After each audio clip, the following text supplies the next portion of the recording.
चितवनका गाईमा नयाँ भाइरस संक्रमण, भेटनरी अस्पतालले बाँड्यो 5 स्थानीय तहमा औषधि।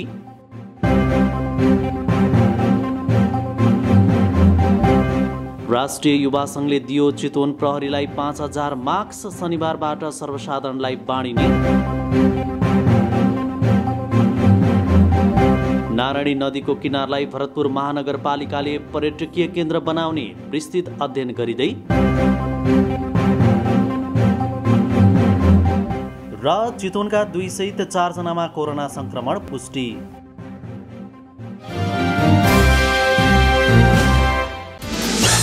चितवनका 2 जना सहित 4 जनामा कोरोना भाइरस कोभिड-19 संक्रमण पुष्टि भएको छ। भरतपुर अस्पताल कोभिड-19 परीक्षण प्रयोगशालामा गरिएको परीक्षणमा चितवनको भरतपुर महानगरपालिका 1 का 2 जना, पर्साको बिरगञ्जका 1 जना र सर्लाही लालबन्दी 11 का 1 जना गरी 4 जनामा कोरोना संक्रमण पुष्टि भएको हो।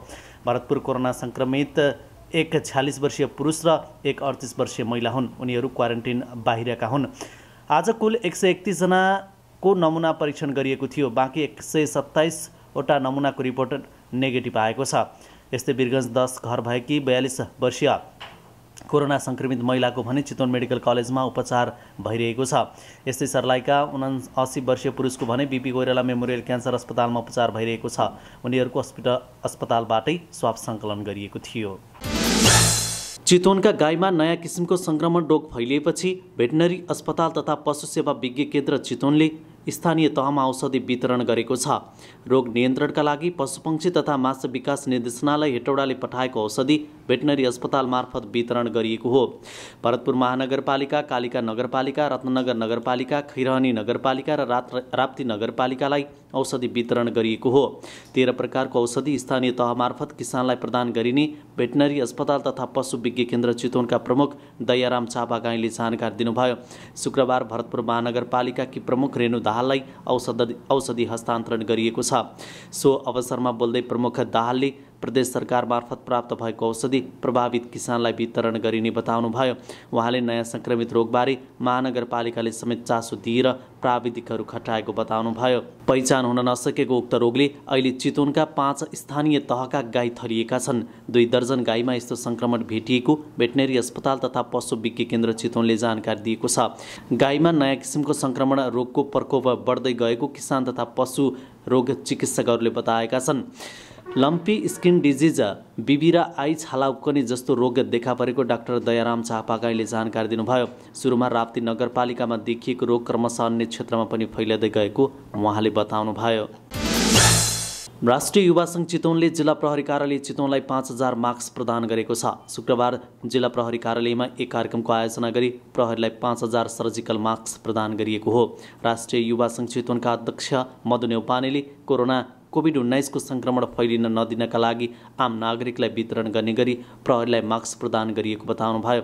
उहाँले कोरोनाको संक्रमण फैलिन नदिन राष्ट्रिय युवा संघ चितवनले नागरिक प्रहरीलाई सहयोग गर्ने प्रतिबद्धता जनाउनुभयो। नेकपा चितवनका सचिवालय सदस्य तथा युवा इन्चार्ज प्रकाश ढुङ्गानाले प्रहरीलाई साङ्केतिक रूपमा मास्क प्रदान गरिएको बताउनुभयो। उहाँले नागरिकलाई मास्क नलगाएका कारण कारबाही नभई मास्क दिएर सम्झाउनु पर्ने बताउनुभयो। आफूहरूले प्रदान गरेको मास्क पर्याप्त नभए पनि यसले समाजमा अरूलाई पनि यो अभियानमा लाग्न प्रेरित गर्ने बताउनुभयो। जिल्ला प्रहरी कार्यालय चितवनका प्रहरी प्रेक्षक नान्तिराज गुरुङले राष्ट्रिय युवा संघ चितवनले मास्क सहयोग गरेको भन्दै धन्यवाद दिनुभयो। उहाँले सो मास्क चितवनका 5000 नागरिकलाई वितरण गरिने जानकारी दिनुभयो। कोभिड-19 को जोखिम झन बढ्दै गएको भन्दै उहाँले सबैको सहयोगमा मात्र जोखिम न्यूनीकरण गर्न सकिने बताउनुभयो। सो अवसरमा राष्ट्रिय युवा संघका केन्द्रीय सदस्य प्रताप डल्लाकोटी, राष्ट्रिय युवा संघ चितवनका सञ्जीव लामिछाने, दीपक पाठक लगायतको सहभागिता थियो। भरतपुर महानगरपालिकाले नारायणी नदीको किनारलाई व्यवस्थित गरेर पर्यटकीय आकर्षणको केन्द्र बनाउने भएको छ। भरतपुर महानगरपालिका 1 स्थित नारायणी बजारसँगै नारायणी नदी किनारलाई व्यवस्थित गर्न थालिएको हो। नारायणी नदीको पुलदेखि नारायणी लिफ्ट सिँचाइसम्मको भूभागलाई संरचना निर्माण गरी सुन्दर बनाउन लागि हो। महानगरपालिकाका इन्जिनियर अस्मिता खनालका अनुसार त्यस भूभागलाई 5 भागमा विभाजन गरेर संरचना निर्माण गर्ने गरी विस्तृत अध्ययन प्रतिवेदन परामर्शदाता कम्पनीले तयार गरेको छ। काठमाडौँको ग्रेड कन्सल्ट नामको कम्पनीले रु 29 करोड 31 लाख खर्च हुने गरी विस्तृत अध्ययन प्रतिवेदन तयार गरेर महानगरपालिका नगरपालिकालाई बुझाइसकेको छ। नदी किनारको दुईतर्फको छेउमा हाल भएको संरचनालाई व्यवस्थित गरिनेछ। खनालका अनुसार बीचको भागमा धार्मिक प्रदर्शनी र खेल क्षेत्रका लागि छुट्टै स्थान तय गरिएको छ। ती क्षेत्रभित्र पैदल मार्ग, साइकल मार्ग, प्रदर्शनी, आरती, धार्मिक प्रवेश र हरियाली क्षेत्र रहनेछ। बगैँचा, फुटबल मैदान, भलिबल कोर्ट, ब्याडमिन्टन कोर्ट, बीच भलिबल क्षेत्र, अन्य खेलका लागि छुट्टै भूभाग, बालुवा क्षेत्र, बालबालिकाको खेल, अवलोकन, विश्रामस्थल, शौचालय, पार्किङ लगायतका संरचना सो क्षेत्रमा निर्माण हुनेछ। बागमती प्रदेशका सांसद मिलनबाबु श्रेष्ठले कोरोना भाइरस कोभिड-19 को संक्रमण पुनः बढ्दै गएकाले यसबाट बच्न सबैलाई स्वास्थ्य सावधानी अपनाएर सतर्क रहन आग्रह गर्नुभएको छ।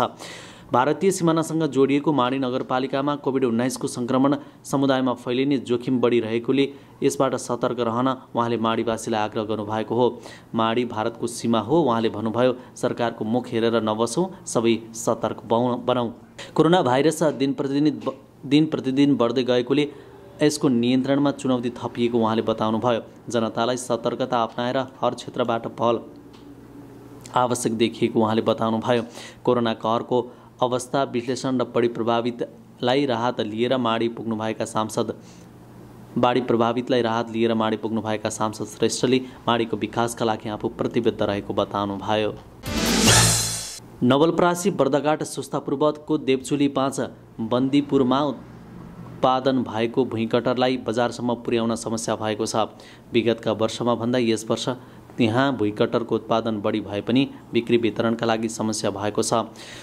विगतका वर्षमा बन्दीपुरमा उत्पादित भुइँकटरहरू स्थानीय बजार दलदली, केउरेनी, कावासुती र नानगढसम्म पुर्याउने गरिएको भए पनि यस वर्ष भने पहिरोले बाटो भत्काउँदा उत्पादनलाई बजारसम्म लैजाउन अप्ठ्यारो भएको वडा सदस्य पदम गहाले बताउनुभयो। साउन पहिलो साता भएको निरन्तरको वर्षाले गाउँबाट बजारसम्म जाने बाटो अवरुद्ध भएर जनजीवनमा व्यापक समस्या देखिएको उहाँले बताउनुभयो। भरतपुर महानगरपालिका 7 प्रेमबस्तीमा रहेको प्रेमबस्ती दुग्ध उत्पादक सहकारी संस्थाको नयाँ भवनको शिलान्यास गरिएको छ। भरतपुर महानगरपालिकाका प्रमुख प्रशासकीय अधिकृत प्रेमराज जोशीले सो भवनको शिलान्यास गर्नुभएको हो। भवनको शिलान्यास कार्यक्रममा अधिकृत जोशीले महानगरपालिका कृषि र पशुपालन क्षेत्रको विकास र आधुनिकीकरणमा निरन्तर लागिरहेको बताउनुभयो। सहकारीमा व्यवस्थित भवन नहुँदा दाना चोकर भण्डारणमा समस्या परेको थियो। सहकारीले 43,68,000 को लागतमा 1300 स्क्वायर फुटको भवन बनाउन लागेको हो, जसमा भरतपुर महानगरपालिकाको सहकारी महाशाखाले 10 लाख रुपैयाँ सहयोग गरेको छ।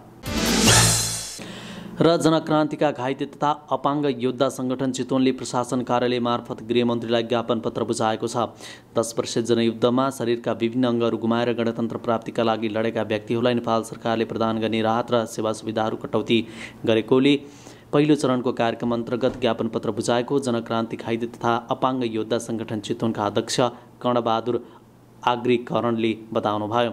सो संगठनले बिहिबार चितवनका प्रमुख जिल्ला अधिकारी नारायण प्रसाद भट्टराईलाई सो ज्ञापन पत्र हस्तान्तरण गर्दै गृहमन्त्री रामबहादुर थापालाई पठाएका छन्। ज्ञापन पत्रमा जनयुद्धका कारण नेपालको राज्य सत्ता परिवर्तन सम्भव भएको दावी गर्दै राज्यबाट घाइतेले पाउँदै आएको सेवा सुविधा कटौती नगर्न माग गरिएको छ।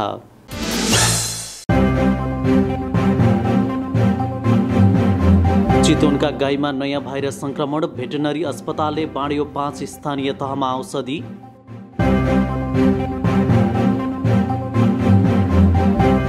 राष्ट्रिय युवा संघले दियो चितवन प्रहरीलाई 5000 मास्क, शनिबारबाट सर्वसाधारणलाई बाँडिने। नारायणी नदीको किनारलाई भरतपुर महानगरपालिकाले पर्यटकीय केन्द्र बनाउने विस्तृत अध्ययन गरिँदै। र चितवनका 2 सहित 4 जनामा कोरोना संक्रमण पुष्टि।